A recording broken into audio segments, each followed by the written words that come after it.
everyone! Today I am so excited to introduce to you all my newest crochet pattern, the Summer Flowers collection.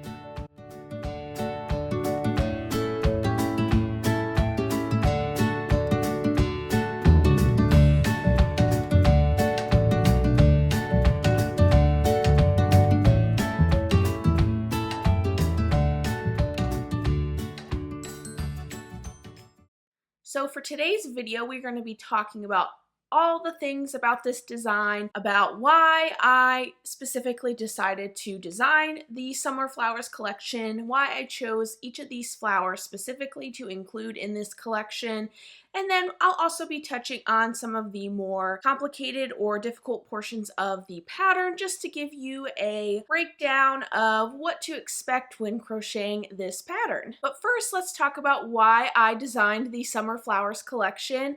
So if you've been following me for some time, you probably are familiar with some of my other patterns that are similar to this design, which would be the Spring Flowers collection and the Fall Flowers collection, which each of those features 3 different flowers based on that season's more commonly associated flowers. So of course I had to add to this collection, creating a Summer Flowers version. For the Summer Flowers collection, we have a sunflower, a zinnia, and a daisy that you can crochet within this pattern. Each of my patterns, which if you are not familiar with them, I like to do a lot of collections for my patterns. I personally love designing different pots for each of my plants and flowers. So for this collection, you have the same pot for each of the 3 flowers and 3 different flower options that you can place in each of these pots. Now, when we're talking about the pot, this pot is different than my other designs in that I use bobble stitches to add a little bit more definition and detail to the pot for this design, which I personally love how it turned out. It just gives it a little bit extra uniqueness to the design.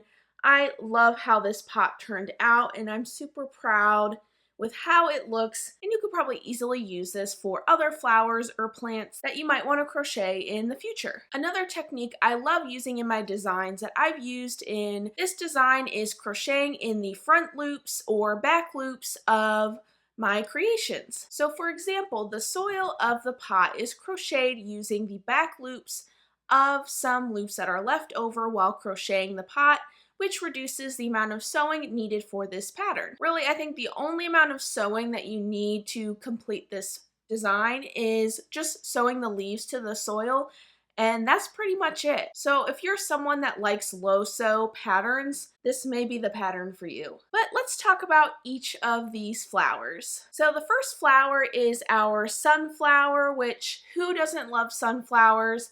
Sunflowers hold a special place in my heart just because I grew up planting sunflowers in our family garden as a kid, and I always enjoyed picking the seeds and just appreciating their beauty.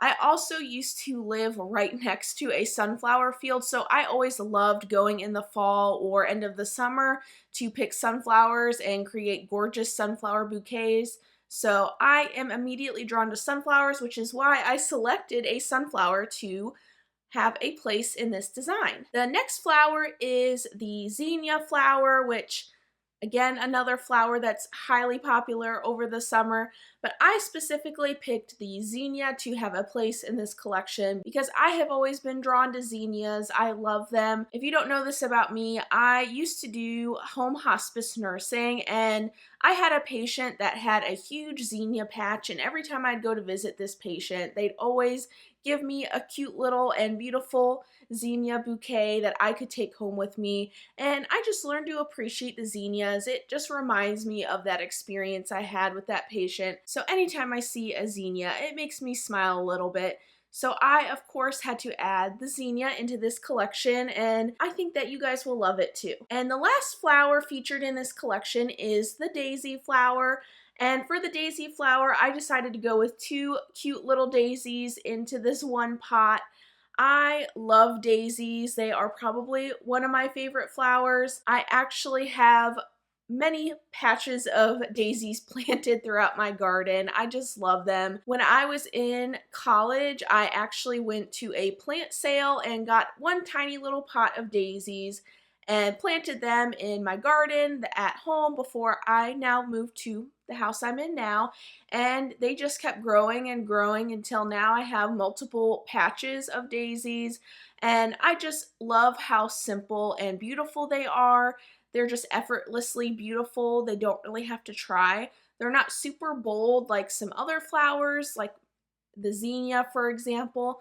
So I just appreciate how simple and beautiful they are. But if you are interested in crocheting this design, I will say that it is recommended for more intermediate level crocheters. There are some more difficult stitches and techniques within this pattern. For example, I do use bobble stitches in the pot design. You will be joining pieces together and crocheting in the front loops or back loops of certain areas of this design. So if you are just a beginner, this pattern may not be right for you, but if you are more of an intermediate or advanced level crocheter, I think that you'll really enjoy this pattern. And if you're a beginner, everyone's got to start somewhere. You can slowly work yourself up to crocheting some of these flowers. But if you're worried about how complicated these flowers look to crochet, I have so many different notes and different tips all within this pattern to help you along the way. It really is easier than it looks. I know it looks extremely detailed and complicated, but trust me, I try to make it as easy as possible for you to understand and crochet, and hopefully this video helps you along the way as well. So I'm going to go ahead and give you a closer look inside this crochet pattern and touch on some of the more complicated areas of the pattern just to help you along the way. Definitely, if you have any questions while you're crocheting this pattern, please reach out to me. You can reach out to me on my website at www.squibblescrochetcorner.com, or you can also send me an email at help@squibblescrochetcorner.com, and I'll get back to you as soon as I possibly can, typically within 24 hours or sooner, just depending on if I'm working that day or whatnot. But yeah, let's go ahead and get a little sneak peek into some different portions of this pattern.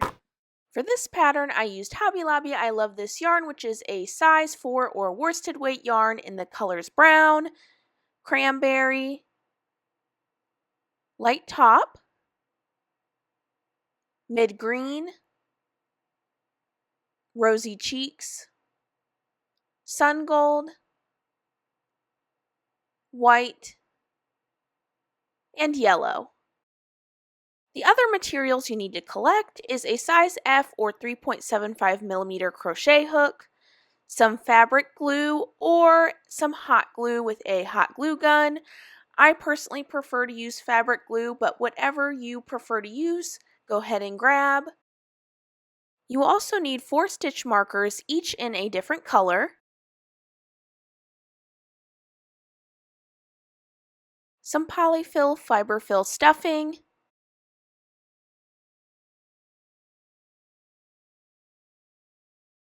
some scissors, which I use embroidery scissors, a wire cutter, 19 inches or 49 centimeters of 18 gauge floral wire,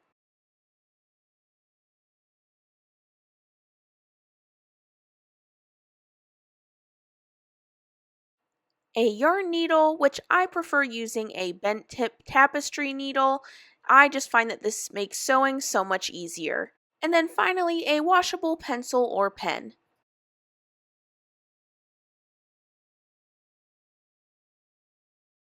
For each of the flowers, you will be crocheting 2 separate center pieces and combining them together at a later step. Specifically for the sunflower, you will be combining a brown colored center and a mid-green colored center, inserting your hook into both loops of the mid-green center and the back loop of the brown center.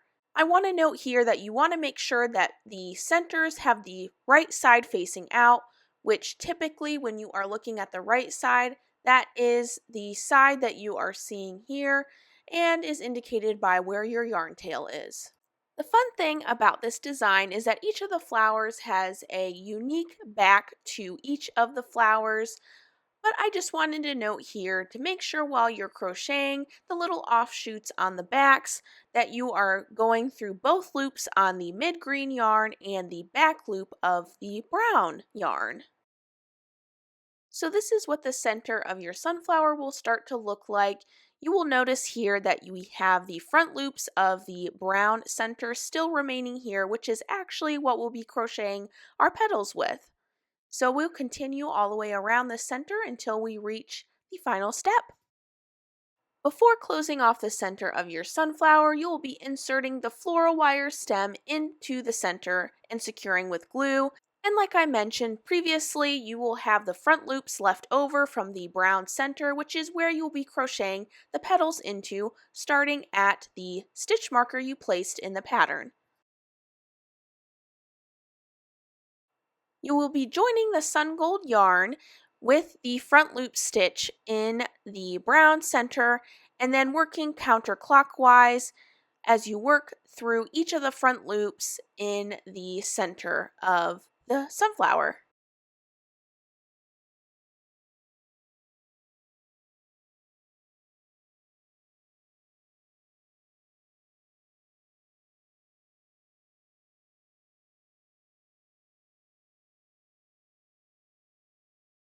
For the center of the zinnia, we'll be using a similar technique as we did in the sunflower portion of the pattern.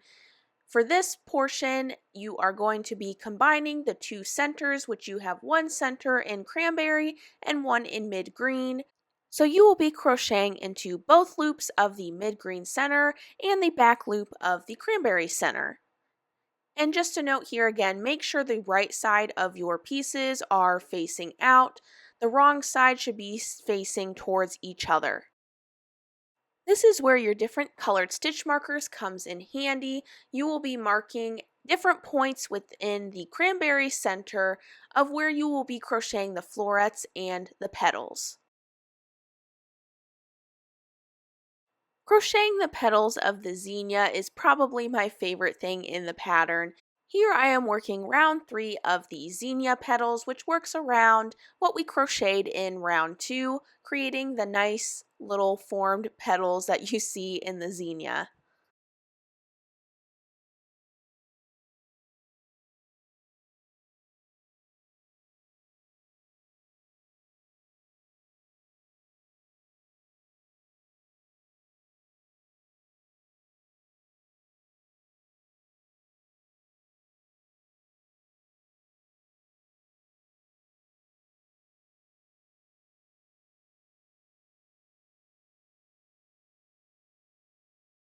For each daisy, we will be once again combining our two center pieces similar to both the sunflower and the zinnia, but we have a little bit different design for the back.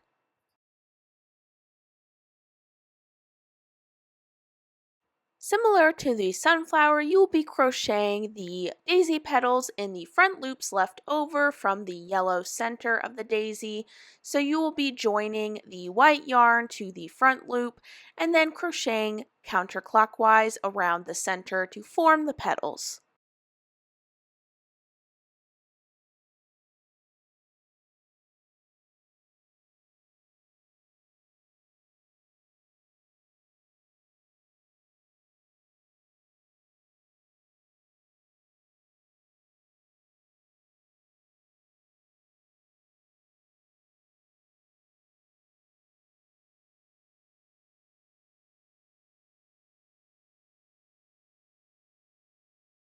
When assembling each flower, insert the stem or stems into the center of the soil into your pot.